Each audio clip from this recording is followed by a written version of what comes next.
Quand nous disons festival vocation, nous pécons en la joie. En la joie partagée, en la joie qui communicative. Alors, à nous dire merci dans la joie, devant la joie de nos prêtres, de nos religieux, qui heureux de suivre le Christ, qui donnent la vie pour le service du peuple de Dieu et qui trouvent la joie dans ce service-là. À nous dire merci, nous jubiler devant tous les époux, parents, qui sont aussi heureux de suivre le Christ.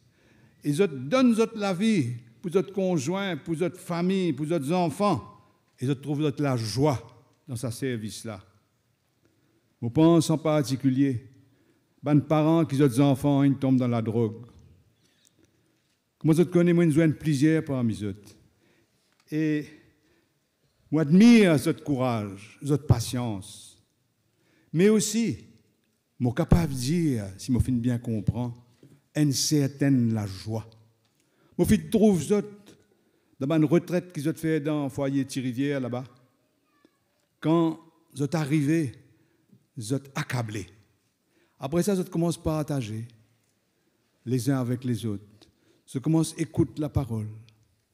Vous commencez à gagner une certaine fraternité. Et à la fin, vous sortez là avec un sourire, un petit sourire qui peut percer derrière sa souffrance-là.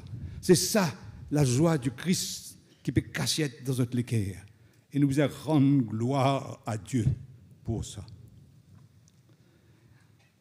Je suis content aussi de dire la joie devant tous ces laïcs, ban qui mariés, ban qui pas encore mariés, ban qui participent dans tout ban service du diocèse, et eux aussi, donnent la vie généreusement, et je trouve la joie là-dedans. C'est la joie là, les amis. C'est même plus grand cadeau que le Christ fait à tout du monde qui l'y a appelé pour suivre lui. C'est même plus grand cadeau qu'il y en a. Ou bien content, c'est la prière pour bonne vocation là, qui dit dans ma paroisse, de dire comme ça. Prends, Seigneur, des jeunes de notre paroisse pour faire de bons prêtres. Prends, Seigneur, des jeunes de notre paroisse pour faire de bons religieux, religieuses. Prends, Seigneur, des jeunes de notre paroisse pour en faire de bons époux et de bons parents. Quand nous prions pour vocation, pas oublier, prier pour nos parents. Ça aussi, c'est une vocation importante dans l'Église. Parce que, comme on nous connaît, la famille, c'est même le jardin des vocations. Et le Seigneur se met dans ce jardin-là. Et les parents ont besoin d'un bon jardinier. Un jardinier qui prépare le terrain. Un jardinier qui arrose. Un jardinier qui, de temps en temps, taille aussi. Pour qu'il ça une petite pousse qui commence à germer là, les capables de porter ce fruit. Enfin, nous sommes contents aussi de rendre grâce aujourd'hui et prier aussi pour toutes nos bonnes jeunesses qui, au moment de rentrer dans la vie adulte, ça devait te poser d'autres questions. Qu'est-ce qui m'a pu faire avec moi la vie? La vie, en effet, vous autres, c'est le plus grand cadeau que Dieu nous a donné. Maintenant, ça la vie là dans la main.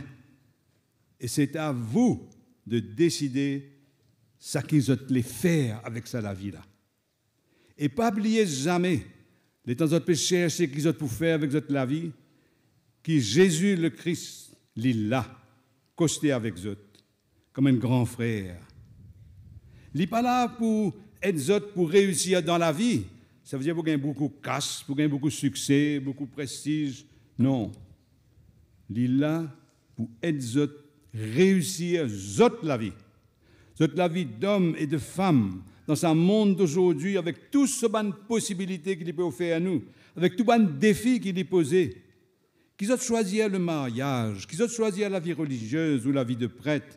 Seul le Christ peut vous donner de réussir votre vie, parce que c'est lui seul qui peut vous apprendre à aimer jusqu'au bout, à aimer jusqu'à donner votre vie. Et c'est cette joie qui remplit, qui épanouit le cœur humain.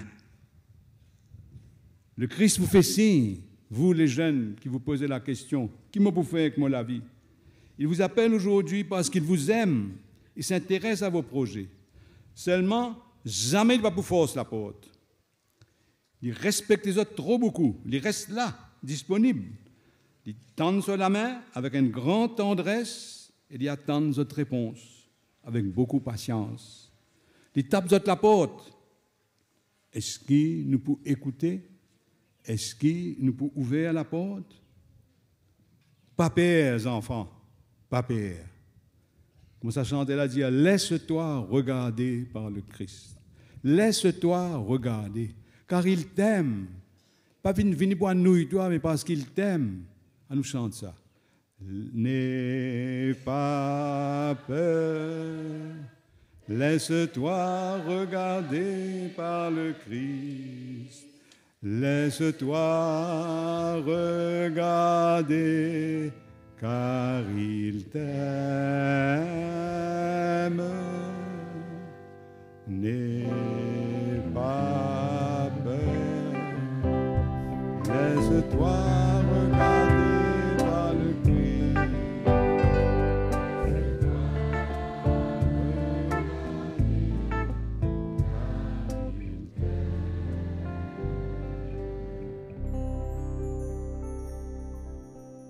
Laisse le Christ regarder, rentre en contact avec lui, fais votre lisier joindre. Et là, quelque chose va naître qui va faire le bonheur de votre vie. Mais laisse-vous aussi conduire par le Christ. Parce que même qu'ils ont choisi le mariage, qu'ils ont choisi la vie religieuse, la vie de prêtre, c'est le Christ qui vous donne un cœur ouvert, un cœur généreux, qui est capable de contempler du monde jusqu'au bout. Un cœur qui est toujours rempli avec la joie. Je suis capable de témoigner, moi-même, qui depuis qu'il m'a fait entendre l'appel du Christ vers l'âge 16-17 ans, et qui m'a fait décider vraiment de le suivre comme prêtre dans la congrégation du Saint-Esprit, d'abord, et puis comme évêque du diocèse depuis 32 ans, le film donne-moi beaucoup la joie. C'est un choix difficile pour faire au début, comme renonce à une petite copine qui me tient bien content, renonce à une profession qui t'intéresse moi beaucoup, quitte ma famille, à loin d'un pays qui ne m'a pas connaît, une culture qui ne m'a pas connaît, loin. Mais le Christ, jamais pas fini d'abandonner moi. Toujours, fin de mettre dans mon cœur une vraie la joie. Pas une la joie qui fait la paille, qui allume vite d'un vite, mais une la joie qui fait la braise, qui dure longtemps. Pour finir une épreuve, me reconnaître. Pour finir passer par un moment difficile dans ma vie de prêtre et d'évêque. Mais le Christ, il est toujours là comme un roc solide. Quand je suis capable d'appuyer, quand je suis capable de reposer, reprendre le souffle. Il fait à moi comprendre, petit à petit, il a beaucoup de patience. Il fait moi comprendre comment lui-même, si récit reste fidèle et garde sur la joie au milieu de souffrance et de contrariétés beaucoup plus graves que ce qui m'a fait traverser. Petit à petit, il fait moi découvrir cette belle figure du serviteur souffrant, qu'il a été lui-même, sa serviteur qui assume ce bonne souffrance avec patience, parce qu'il est disposé à souffrir pour ceux et celles qu'il aime, ceux et celles pour qui il a donné sa vie.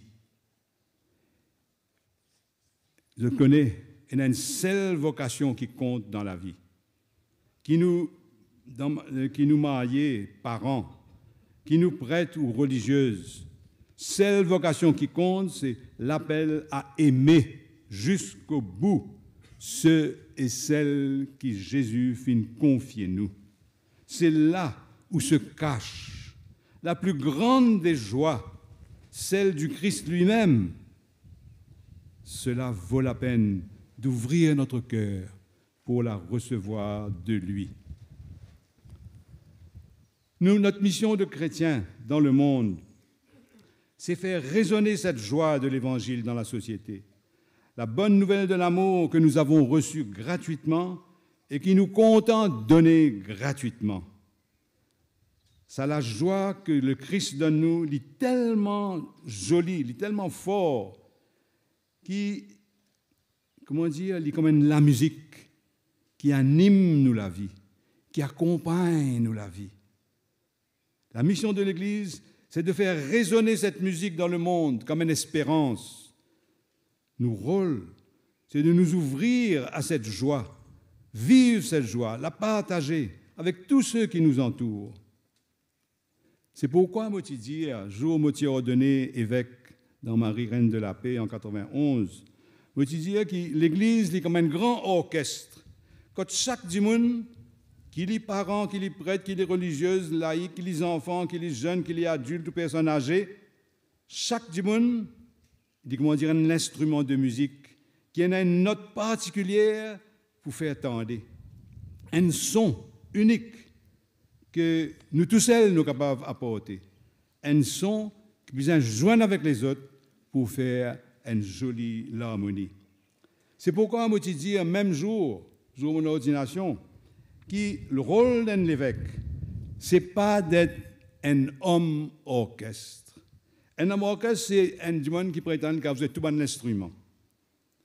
Mais l'évêque plutôt, il est un chef d'orchestre qui a besoin des autres pour faire entendre dans nos sociétés la belle musique de l'Évangile. La joie de l'Évangile est une musique tellement belle qu'il faut la jouer ensemble, à plusieurs, chacun avec un instrument de musique particulier, mais sous la direction du chef d'orchestre. Aucun instrument pas capable, comment dire, crase le son de l'autre instrument.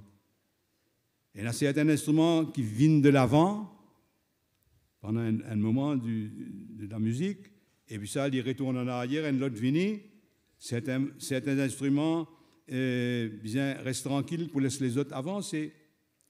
L'harmonie de cette grande orchestre-là, c'est la même responsabilité du chef d'orchestre. Mon cas dire aux autres, ce n'est pas toujours facile. Parce qu'il a besoin de veiller attentivement, écoute beaucoup, maintenir une cohésion entre les musiciens. Lui-même, il n'a pas joué aucun instrument lui-même, mais il a besoin de donner départ, il a besoin d'indiquer le tempo, parle trop vite, parle trop lente. Il a besoin de veiller à ce que le charisme de chaque personne soit capable d'exprimer et apporte sa contribution au moment voulu. Et l'évêque aussi, il a besoin appelle tout le monde pour participer dans cet orchestre-là. Parce que tout le monde, depuis le plus petit enfant, peut se laisser toucher par la joie du Christ et apporte sa contribution. Si man du monde dit comme ça, vous ne pouvez pas jouer aucun instrument, moi. Vous dites, tu es capable de chanter, chanter. Vous ne pouvez pas chanter. Tu n'es pas capable de chanter, danser. Tu n'es pas capable de danser, tape la main. Tout le monde a une contribution pour apporter. C'est la musique-là, bien dire, ne pas jouer seulement la musique de l'Évangile, me dire, la musique de la joie du Christ. Ne pas jouer seulement dans un grand rassemblement comme aujourd'hui. Nous besoin faire résonner dans nos manières vives tous les jours, dans nos familles, dans nos travails, dans nos bonnes paroisses, dans nos bonnes services, mouvements, dans tous nos bonnes engagements, dans la vie économique, politique et culturelle. C'est la musique de l'Évangile qui nous fait nous recevoir, c'est la joie du Christ qui nous donne la chance de goûter un petit peu. C'est un trésor précieux qui inspire nous, encourage-nous dans nos bonnes difficultés, soulage-nous dans nos bonnes souffrances et donne-nous un souffle, nous sommes capables d'aller loin. Nous ne pouvons pas garder ça, la joie-là, pour nous tous seuls. Nous avons besoin de partager. Certains du monde capables laisse les autres toucher, arrêter, écouter. D'autres du monde, pour attraper un petit refrain, content ce refrain-là, pour répéter, apporter la case, jouer ça pour votre enfants, pour votre famille. D'autres encore pour rester indifférents et pour passer devant ça sans s'arrêter. Peut-être aussi certaines caves siffler. Peu importe, notre rôle, à nous tous et à chacun de nous, c'est de jouer cette musique sans nous fatiguer. Pareil comme le semeur. Ce carreau, pas une labouré avant de sortir. Dans sa Caroline, un roche piquant, tout est là. Mais il sortit quand même. Il fan la grain partout. Même le roche, même le piquant. Parce qu'il les connaît. Qui, quelque part, il y a un morceau de bonne terre. Nous aussi, nous devons continuer. Pas arrêter, pas décourager. Jouer sur la musique de la joie de l'Évangile. Parce qu'il y a autour de nous, du monde qui peut attendre ça. Et qui est content de gagner ça pour être capable de respirer. Alors aujourd'hui, le jour où avant de prendre ma retraite comme évêque, Monseigneur Jean-Michel Duron a eu la gentillesse d'inviter tous pour venir célébrer ses 32 ans d'épiscopat. Et à ce jour-là, je suis content surtout de dire à tous mon grand reconnaissance à vous tous qui êtes les vaillants et fidèles musiciens, danseurs, chanteurs de ce diocèse. Pas juste en chorale, hein, dans votre vie, dans votre engagement. Vous tous fin apportent une contribution pour faire résonner cette musique-là dans la société mauricienne. Et vous fin donne à beaucoup d'autres le goût de faire résonner la fraternité, la solidarité avec les plus démunis, à collaborer avec vos frères et sœurs d'autres communautés pour le plus grand bien de l'ensemble de la population mauricienne. Nous comptons nos pays, nous comptons nos peuples mauriciens et nous vous accepter mettre nous au service de ce peuple-là généreusement. Merci à mon frère prêtre. C'est ma premier collaborateur pendant 32 ans. Ceux qui sont là, vivants, mais aussi, il y en a qui finissent décédés et qui prient pour nous. Je tous fin fidèles et loyaux serviteurs du Christ avec moi. Et vous avez été aussi très créatifs, vous finissez bien apprécier ça, très créatifs pour rendre cette musique de l'Évangile plus accessible, qui est plus entraînante, que du monde content d'écouter dans ce là. Merci aux couples et aux parents qui avaient pris la peine et passé beaucoup de temps à initier vos enfants à la foi en ce Jésus qui nous apporte une si grande joie. Merci pour votre patience, pour votre témoignage fidèle et ce grand service que vous rendez à l'Église et à la société. Merci à tous ces laïcs, du monde qui célibataires, du monde qui mariés, de jeunesse, tous ces religieux, religieuses qui travaillent dans les services, les mouvements et institutions du diocèse, dans les paroisses, enfin, pas qu'à vous nommer tous ces groupes-là. Votre contribution a été vitale et sera de plus en plus importante.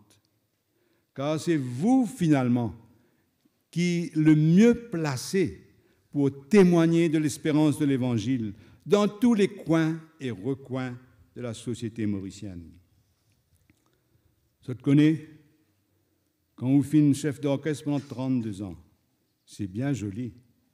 Mais si pas il n'y a aucun musicien comme vous qui joue avec votre liqueur, ou tu peux battre sa baguette là dans le vide, pas il n'y a aucun de la musique. La musique, c'est vous. La musique, c'est vous. Et sans vous, sans votre foi, sans le don de vous-même, l'Église à Maurice n'aurait pas pu aller bien loin. Jouez ensemble, moi, jouer ensemble avec vous, cette belle musique de l'Évangile a été une belle aventure. Et je dois dire un grand bonheur. Je reconnais qu'il y a pu y avoir ici et là quelques fausses notes de ma part, quelques faux coups de baguette, Mais je vous demande pardon pour cela. Mais grâce à vous, de beaux morceaux ont pu être joués. Une belle musique a pu résonner et qui a apporté courage et espérance à beaucoup de personnes. C'est beau d'être témoin de cela, je peux vous dire. C'est ma grande joie. Je n'arrêterai pas de grande grâce au Seigneur pour vous tous. Vous m'avez beaucoup apporté, soutenu, encouragé, corrigé quelquefois, et je vous remercie. Merci de tout cœur. Je prie avec vous et j'ai confiance que sous la houlette de Monseigneur Duron, cette musique, cette joie de l'Évangile continuera à résonner au milieu de nous et jusque dans les plus lointaines périphéries, au milieu des plus pauvres et des plus exclus. Elle apportera de la joie, cette joie qui mérite d'être partagée, célébrée, chantée, parce que, les amis, c'est la joie du Christ que nous chantons. Et c'est cette joie-là qui nous fait vivre. Merci.